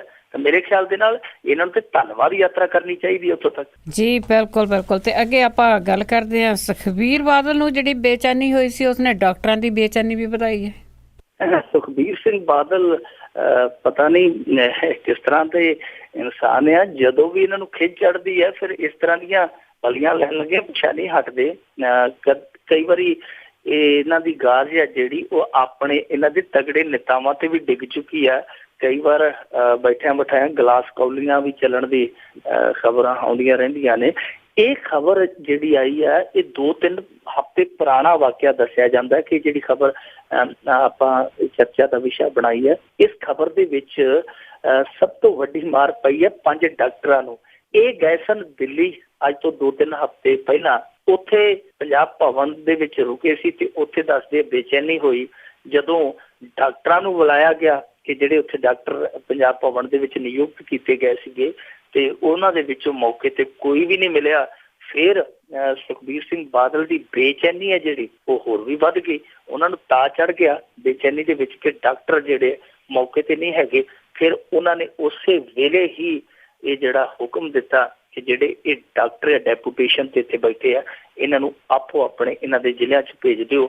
ਇਸ ਕਰਕੇ ਹੁਣ ਜਿਹੜੀ ਵਿਨੀ ਮਹਾਜਨ ਹੈ ਸਾਡੀ ਇੱਥੋਂ ਦੀ ਪ੍ਰਿੰਸੀਪਲ ਸਕੱਤਰ ਆ ਸਿਹਤ ਵਿਭਾਗ ਦੀ, ਉਹਨੇ 3 ਮੈਡੀਕਲ ਅਫਸਰਾਂ, ਇੱਕ ਡਾਕਟਰ ਸੰਗੀਤਾ ਭਗਤ ਆ ਉਹਨੂੰ ਮਾਨਸਾ, ਡਾਕਟਰ ਸੁਨੀਤਪਾਲ ਕੌਰ ਆ ਉਹਨੂੰ ਫਿਰੋਜ਼ਪੁਰ ਤੇ ਡਾਕਟਰ ਰਵਨੀਤ ਕੌਰ ਨੂੰ ਉਹਨਾਂ ਨੇ ਬਠਿੰਡੇ 'ਚ ਤਬਦੀਲ ਕਰ ਦਿੱਤਾ ਹੈ। 2 ਡਾਕਟਰ ਹਾਲੇ ਜਿਹੜੇ ਇੱਕ ਡੈਂਟਲ ਡਾਕਟਰ ਆ ਸੋਨਾਲੀ ਸਿੰਘ ਤੇ ਮਨਾਕਸ਼ੀ ਸੂਦ, ਇਹਨਾਂ ਦਾ ਵੀ ਤਬਾਦਲਾ ਜਿਹੜਾ ਦੱਸਦੇ ਕਰ ਦਿੱਤਾ ਗਿਆ। ਯਾਨੀ 5 ਡੈਪੂਟੇਸ਼ਨ ਤੇ ਗਏ ਜਿਹੜੇ ਡਾਕਟਰ ਸੀਗੇ ਇਹਨਾਂ ਨੂੰ ਆਪੋ ਆਪਣੇ ਵਾਪਸ ਜ਼ਿਲ੍ਹਿਆਂ ਦੇ ਵਿੱਚ ਭੇਜ ਦਿੱਤਾ ਗਿਆ। ਔਰ ਬਸ ਕਾਰਨ ਇਹੀ ਹੈ ਕਿ ਉਹ ਮੌਕੇ ਤੇ ਕਿਤੇ ਹਾਜ਼ਰ ਨਹੀਂ ਸਨ। ਉਹਨਾਂ ਨੂੰ ਨਹੀਂ ਸੀ ਪਤਾ ਕਿ ਬੇਚੈਨੀ ਹੈ ਜਿਹੜੀ ਸੁਖਬੀਰ ਸਿੰਘ ਬਾਦਲ ਨੂੰ ਅੱਜ ਹੀ ਹੋਣੀ ਹੈ ਤੇ ਸਾਨੂੰ ਉਸ ਬੇਚੈਨੀ ਨੇ ਬੇਚੈਨ ਕਰ ਸੁੱਟਣਾ। ਇਸ ਕਰਕੇ ਉਹ ਡਾਕਟਰ ਹੈ ਜਿਹੜੇ 5 ਉੱਥੇ ਮੌਕੇ ਤੇ ਨਹੀਂ ਸਨ ਤੇ ਉਹਨਾਂ ਨੂੰ ਆਪਣੇ ਇਸ ਅਣਗਹਿਲੀ ਲਈ ਇਹ ਜਿਹੜਾ ਅੰਜਾਮ ਹੈ ਭੁਗਤਣਾ ਪਿਆ। ਕੁਛ ਡਾਕਟਰ ਹੈ ਜਿਹੜੇ ਦੱਸਦੇ ਆ ਕਿ ਡੈਪੂਟੇਸ਼ਨ ਤੇ ਲੈ ਕੇ ਗਏ ਸਨ ਪੰਜਾਬ ਦੇ ਵਿੱਚੋਂ, ਉਹਨਾਂ ਨੇ ਕਿ ਉੱਥੇ ਪੱਕੇ ਤੌਰ ਤੇ ਰਿਹਾਇਸ਼ ਕਰ ਲਈ ਸੀ ਕਿਉਂਕਿ ਇਹ ਜਿਹੜੇ ਪੰਜਾਬ ਭਵਨ ਆ, ਵੈਸੇ ਤੇ ਪੰਜਾਬ ਭਵਨ ਆਪਾਂ ਕਹਿ ਸਕਦੇ ਕਿ ਸਾਰੇ ਪੰਜਾਬੀਆਂ ਲਈ ਹੈ ਕਿ ਜਿਹੜਾ ਵੀ ਉੱਥੇ ਗਿਆ ਕਹਿ ਸਕਦਾ, ਪਰ ਪਿਛਲੇ ਕੁਝ ਸਮੇਂ ਤੋਂ ਇਹ ਪੰਜਾਬ ਭਵਨ ਹੈ ਜਿਹੜਾ ਇਹ ਸੁਖਬੀਰ ਭਵਨ ਬਣਿਆ ਹੋਇਆ ਕਿਉਂਕਿ ਜਦੋਂ ਵੀ ਦਿੱਲੀ ਜਾਂਦੇ ਆ ਜਿਹੜੀ ਇਹਨਾਂ ਦੇ ਨਾਲ ਸਿਕਿਉਰਿਟੀ ਹੁੰਦੀ ਹੈ ਉਹਦਾ ਠਹਿਰਾਵ ਸਾਰਾ ਇੱਥੇ ਹੀ ਹੁੰਦਾ ਹੈ। ਯਾਨੀ ਪੰਜਾਬ ਭਵਨ ਹੈ ਜਿਹੜਾ ਉਹ ਕਹਿ ਲਈਏ ਕਿ ਸਿੱਧਾ ਇਹਨਾਂ ਦਾ ਹੀ ਆਪਦਾ ਭਵਨ ਬਣਿਆ ਹੋਇਆ। ਉੱਥੇ ਫਿਰ ਇਹਨਾਂ ਦੇ ਜਿਹੜੇ ਸੁਰੱਖਿਆ ਦਸਤੇ ਆ ਉਹ ਠਹਿਰ ਜਾਂਦੇ ਆ ਕਿਉਂਕਿ ਅੱਗੇ ਜਿਹੜੀ ਸਿਕਿਉਰਿਟੀ ਆ ਪੰਜਾਬ ਦੀ ਜਿਹੜੀ ਸਿਕਿਉਰਿਟੀ ਆ ਉਹ ਬਹੁਤ ਥੋੜੀ ਉਹਦੇ ਚੋਂ ਅੱਗੇ ਜਾਂਦੀ ਹੈ, ਬਹੁਤੀ ਰਹਿ ਜਾਂਦੀ। ਫਿਰ ਉੱਥੋਂ ਦੀ ਜਿਹੜੀ ਲੋਕਲ ਸਿਕਿਉਰਿਟੀ ਆ ਅੱਗੋਂ ਇਹਨਾਂ ਨੂੰ ਐਸਕੌਰਟ ਕਰਦੀ ਆ। ਇਸ ਕਰਕੇ ਉਹ ਪੰਜਾਬ ਭਵਨ ਹੈ ਜਿਹੜਾ ਉਹ ਅੱਜ ਕੱਲ੍ਹ ਇਹਨਾਂ ਦੇ ਲਈ ਰਿਜ਼ਰਵ ਰੱਖਿਆ ਜਾਂਦਾ ਤੇ ਉੱਥੇ ਵੀ ਡਾਕਟਰਾਂ ਦੀਆਂ ਡਿਊਟੀਆਂ ਲਾਈਆਂ ਗਈਆਂ ਸਨ। ਡੈਪੂਟੇਸ਼ਨ ਤੇ 8 ਡਾਕਟਰ ਉੱਥੇ ਪੱਕੇ ਬਿਠਾਏ ਹੋਏ ਸਨ। ਉਹਨਾਂ ਨੇ ਆਪਣੀਆਂ ਰਿਹਾਇਸ਼ਾਂ ਅੱਗੋਂ ਪੱਕੀਆਂ ਕਰ ਰਹੀਆਂ। ਹੁਣ ਜਦੋਂ ਉਹਨਾਂ ਦੇ ਤਬਾਦਲੇ ਹੋਏ ਉੱਥੋਂ ਫਿਰ ਉਹਨਾਂ ਦਾ ਤੰਬੂ ਵੀ ਉਖੜ ਗਿਆ। ਹੁਣ ਇਸ ਕਰਕੇ ਕਲਪਦੇ ਕਿ ਪਹਿਲਾਂ ਅਸੀਂ ਪਿੰਡ ਫੌੜੀ ਜਿਹੜੀ ਆਪਦੀ ਦਿੱਲੀ ਲਿਆਂਦੀ, ਹੁਣ ਦਿੱਲੀ ਤੋਂ ਫਿਰ ਸਾਨੂੰ ਵਾਪਸ ਉੱਥੇ ਭੇਜਿਆ ਜਾ ਰਿਹਾ।